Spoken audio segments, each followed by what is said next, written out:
नमस्कार दोस्तों, all India fact channel में आपका स्वागत है। प्लीज़ दोस्तों हमारे चैनल को शेयर करें, सब्सक्राइब करें और बेल आइकन दबाएं।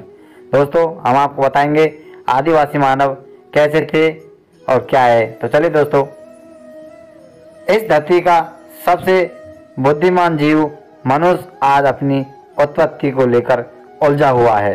दोस्तों, इंसानों की सोच और करने की दृष्टि इच्छा ने खुद कुछ हद तक इस उलझने को सुलझाने में सहायता की है। वर्षों की वैज्ञानिक खोज और कड़ी मेहनत ने आज मनुष्य की उत्पत्ति को सरल रूप से प्रदर्शित कर दिया है।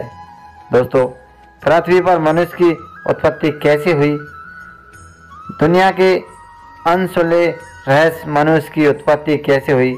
मनुष्य की उत्पत्ति के बारे में दो सिद्धांत मुख्य रूप से काम करते हैं, जो धार्मिक और वैज्ञानिक सिद्धांत के रूप में जाने जाते हैं।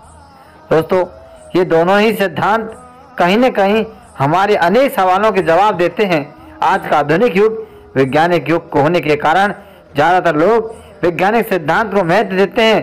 तो आइए पता करते हैं कि ये तीन सिद्धांत पृथ्वी पर मनुष्य की उत्पत्ति कैसे हुई। तो दोस्तों, सभी सवालों के जवाब, इनका इतिहास और रहस्य हम आपको बताने वाले हैं। दोस्तों, धार्मिक सिद्धांत, धर्म और विज्ञान की कभी भी एक सोच नहीं होती।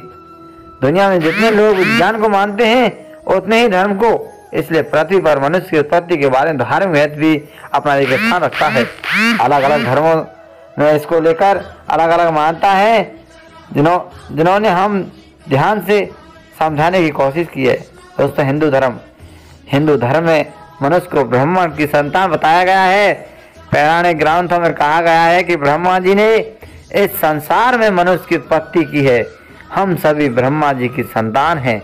हिंदू धर्म के अनुसार मनुष्य का शरीर 5 तत्व वायु, जल, अग्नि, पृथ्वी और आकाश से मिलकर बना हुआ है।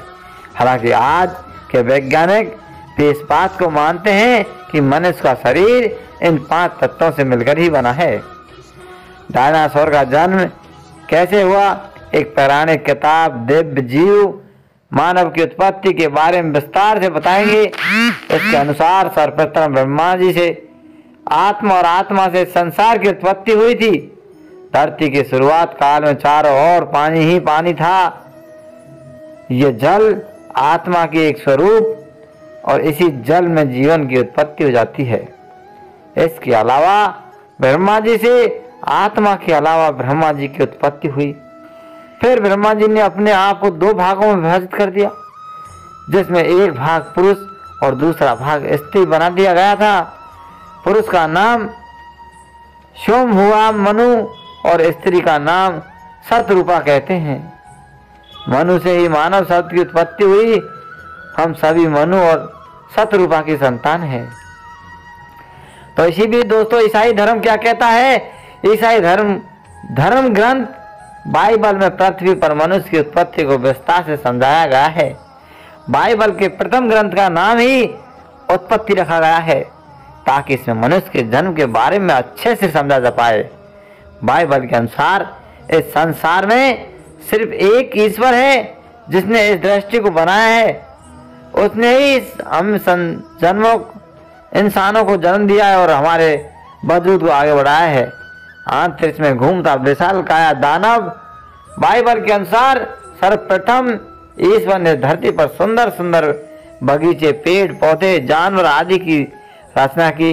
कुछ समय के बाद ईश्वर को अनुभव हुआ कि इन सब का ख्याल रखने के लिए एक बुद्धिमान जीव का होना अति आवश्यक है। ईश्वर ने बहुत सोच समझकर एक ऐसा आकृतिक का जीवन बनाया जो बिल्कुल इंसान जैसा था। उसने एड्स नाम दिया गया था। अब एड्स उन जीव बगीचों का अच्छे से ख्याल रखेगा, लेकिन फिर उसे एक साथी की कमी महसूस हुई जो बिल्कुल उसके जैसा हो। उसने जब ईश्वर से अपनी व्यथा सुनाई तो ईश्वर